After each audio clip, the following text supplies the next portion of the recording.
friends, it's Gwen. I'm here to do my June wrap up today. I had one book that I finished at the very end of May, which I didn't wrap up, so I'm going to do that for you today. I also read 9 books and I DNF'd one book. So let's get started. The first book that I finished at the very end of May was The Start of Me and You by Emery Lord. I received this book as part of my uppercase subscription box, and yes, I do pay for the subscription box myself. I have gotten a few questions about that, but yeah, I pay for all of the subscription boxes myself, and I received this, loved it, loved it, loved it. I gave it 5 stars. The friendship in this and the romance is totally worth it. The friendship is just something unlike I've ever read in the young adult market, and it's amazing. It has 4 girls in it. They all seem to be best friends, and it's not just cupcakes and roses. They go through real things, and they support each other, and they hate each other, and they're upset and disappointed, and I don't know, it's so realistic, and it just takes me back to the time where, you know, it was me and my close-knit group of friends, and I just found it really refreshing for young adult. I also really loved the romance in this book, and it was quite unexpected from what Paige had in mind. Her boyfriend drowned in a swimming accident, and as part of a goal list that she set for herself as the new school year started, she wanted to fall in love again and kind of put herself back out there, but she had a guy in mind, and we all know how that probably ends up. But the guy in this book, the guys I should say, they're all super awesome, and just I loved every single character in this book. I just love it. I can't say enough about it. 5 stars. The next book that I read is Hopeless by Colleen Hoover, and I also rated this 5 stars. I do have a full review of this book on my channel already, as I do The Start of Me and You, and I just really enjoyed this book. It was my first Colleen Hoover book that I read. I picked it up from the library. That's why I don't have the physical copy with me here today to show you. I've already returned it. But I really loved it. It has a really kind of unique story about how a girl is with her mother. She was adopted, and now she's going to school for the first time because she was homeschooled, and her friend that she thought was gonna be there doesn't end up going to school with her because she's studying abroad, or you know, something like that, and she meets a guy, of course, and he is just totally dreamboat for me. I know a lot of people, it's kind of like a controversial book, whether people think it's a healthy relationship or not, but I just found it very realistic. And as far as the relationship aspects of it, of course, the other plot line of what all happens and everything, of course, it sounds like a Lifetime movie, as some people were saying, but I really enjoyed it, and I gave it 5 stars. If you would like to hear my full thoughts on the book, please check out my review of that. The next book I read for the Novel Bunches book of the month, and that is Second Chance Summer by Morgan Matson. And this book I gave 4 stars. I would have rated it higher had the pacing been a little bit faster. I really enjoyed the characters in this book, and I really enjoyed the family dynamics in this book. I also have a full review of this on my channel, but again, it was rather slow paced, and it wasn't really until the ending that really kind of pulled at my heartstrings and absolutely had me crying, and I haven't cried for a book in a while, you guys. In fact, like, I don't even remember the last book I cried to, but this book I definitely shed tears. Her father has cancer, and so you can imagine, and it's just so beautiful. Absolutely loved this. 4 stars. The third book that I read this month is This One Summer by Mariko Tamaki, and this was a graphic novel about a girl and her family as they go to their summer home at a beach that they always kind of travel to, but the family's kind of going through a little bit of drama, but the girl's kind of like that age where you're kind of like coming of age, like you're finding out about the world and how it works and how you fit in it and kind of how you deal with different topics. Absolutely loved this. I got it from the library. I do want to purchase my own copy because I thought it was beautiful and I loved the artwork. I do have a full review of this showing the artwork at the end of the video on my channel, so you could check that out if you are interested. I ended up rating that 4 stars. The next book that I read completed my June TBR challenge, and that was to read a series finale. And you may think I cheated, but I'm totally counting it, you guys. It is a duology, and the book that I read is P.S. I Still Love You by Jenny Han, which is of course the conclusion to All the Boys I Loved Before, which I read in May. I absolutely loved this book. Again, it's either hit or miss for people because there is another character introduced that has a large part in this book that people really weren't looking for.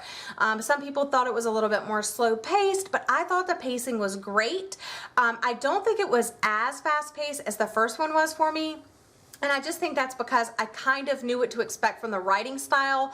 When I read To All the Boys I've Loved Before, that was the first time that I read a Jenny Han book, so I kind of knew the style and the plot devices and stuff that Jenny Han used in the first book, and I figured it would be pretty much the same in the second book. I absolutely love this book. I rated it 4 stars. I do have a full review of this on my channel if you are interested in that. After I picked up that and I posted my review of Hopeless, I was by Colleen Hoover, I got a lot of people telling me that I had to read Losing Hope, which is kind of the second book in the duology by Colleen Hoover, and it's really the exact same book as Hopeless, but it's told from the point of view of Dean Holder, which is the love interest friend of the main character, and I just really found it quite interesting. I do have a review of it on my channel. I rated it 5 stars as well. I just thought that it was very interesting. I mean, you would think it being the exact same story that it was be pretty boring and repetitive, but how she kept it fresh is she included things that happened before and after, as well as, of course, it was from his perspective and you're in his head, which is very interesting because I don't think I've read a book from a guy's perspective as much as that in my recent history. It was so noticeable, I'll say. It was really noticeable that I was in the guy's head. I gave it 5 stars. I really enjoyed it, and I thought it was a great conclusion to the duology. The next 2 books that I read, I actually have a rapid reviews filmed. I just need to post it, and it will be like my little mini reviews of these books, so look forward to that coming soon. The first one is The Graveyard Book by Neil Gaiman, and this was the graphic novel edition. It was volume 1, and I have to say I gave this 1 star, you guys. I did not enjoy the artwork. I did not enjoy the story. There was really absolutely nothing about this book that I have positive to say. The only thing I could really say is they took a book and they turned it into a graphic novel, so yay. But I mean, you really can't, I mean, that's happening like so much lately that you really can't even give it any stars for that. I mean, the artwork, every chapter was done by a different artist, so the art never flowed. The story didn't really make sense to me, and yeah, I just didn't really enjoy it at all. And the second book of this rapid reviews that will be coming later is The Year of the Rat, and this follows a girl named Pearl who is, I think she's 17 years old, and her mother died giving birth to her sister, and she thinks that her sister looks like a rat, and so she is left behind with the rat and her stepfather, which of course is the rat's dad, and her stepdad pretty much raised her since she was like 3 years old. So I mean, it really is kind of her dad, and she thought of him as her dad until of course the rat was born and her mother died. Of course, I did forget to say in that book that her mother kind of comes back in ghost form and kind of guides her like through the rest of the book, but it's basically the year in the life after her mother dies and kind of coming to grips with how her life is going to be now. Rating it 2 stars. It wasn't really good. It wasn't what I expected. It wasn't nothing. It was just, it wasn't good, you guys.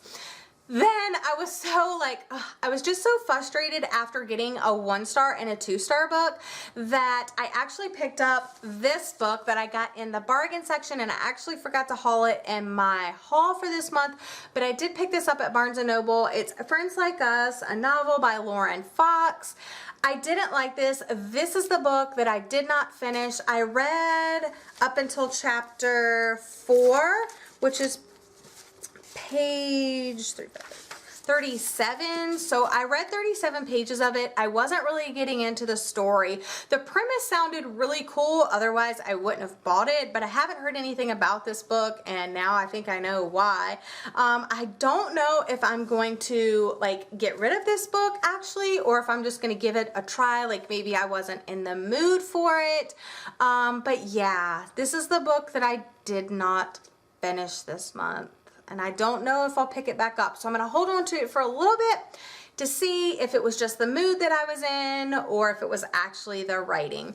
I tried to pick it up after I read the other 2 books that I read this month, and I read the first page of chapter 4 like 20 times because I just couldn't get into it. I don't know if it was the writing or if it was just by then I had forgotten what happened in the first 30 some pages or what, but yeah. Then I picked up a book that Sylvia from Wish Fulfillment sent me for my birthday, so I finally read it. It's been calling my name from my bookshelf forever.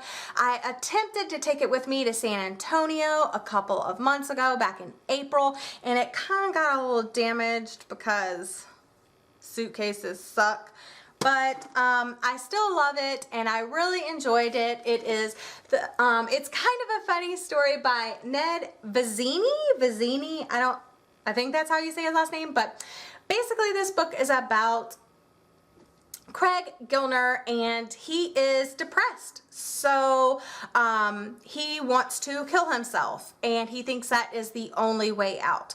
But instead of going through with killing himself in kind of a funny roundabout way, he ends up checking himself into a hospital. And while I love books and movies about mental illnesses and kind of depression and going to psychiatric hospitals, I love movies like that, like Girl Interrupted and 28 Days Later, even though that one's about alcohol and it's just like that kind of book. But there are several other movies that are kind of like that I really enjoy. This book also has a movie out. I have not watched it yet. I'm trying to see if it's on my Apple TV, but I'm having issues with my Apple TV. So I haven't watched the movie yet, but this book was really good. I really liked it. I liked the characters. In the beginning, the humor kind of reminded me a lot of Me and Earl and the Dying Girl, and I didn't appreciate that humor. I did at first. It was kind of novel and refreshing, but then it just stayed the same. Like the humor was just that thing over and over and over and over and over and over again, and throughout Me, Earl, and the Dying Girl, and it just didn't change, so it just kind of became annoying to me.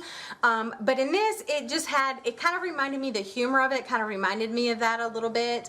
And of course, his mother and father are featured in this book.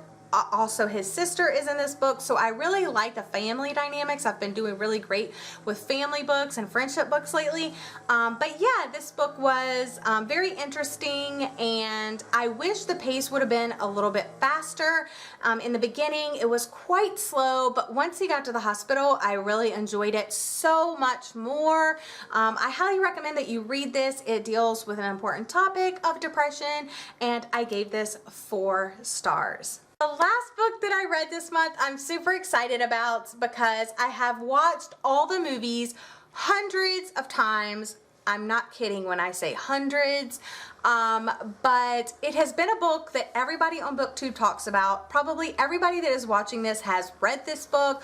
Yeah, it's one of those books. It was first published on June 26, 1997, and just so you know, that was a long time ago, okay?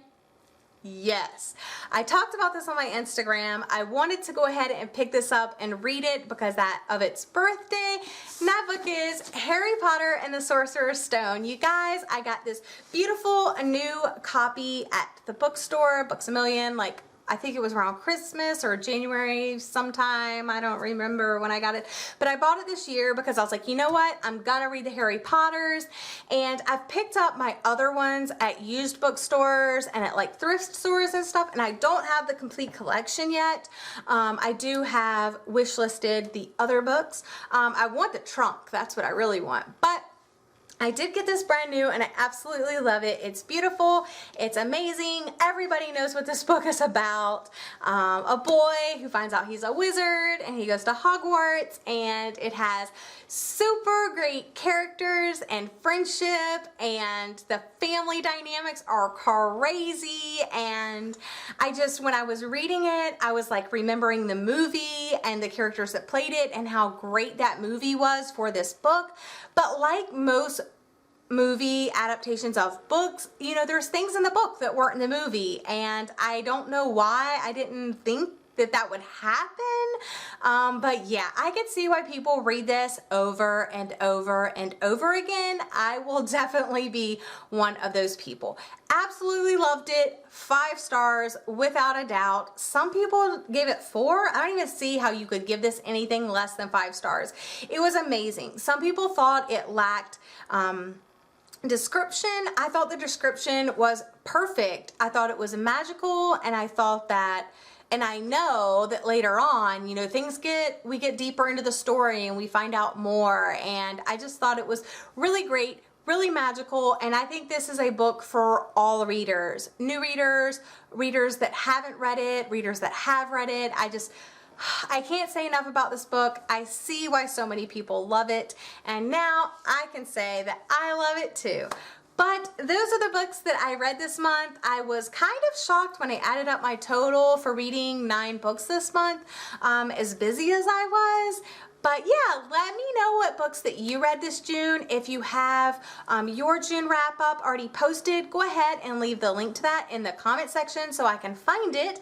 And yeah, that's really it for today. I hope you all are having a lovely day, and I'll see you again soon.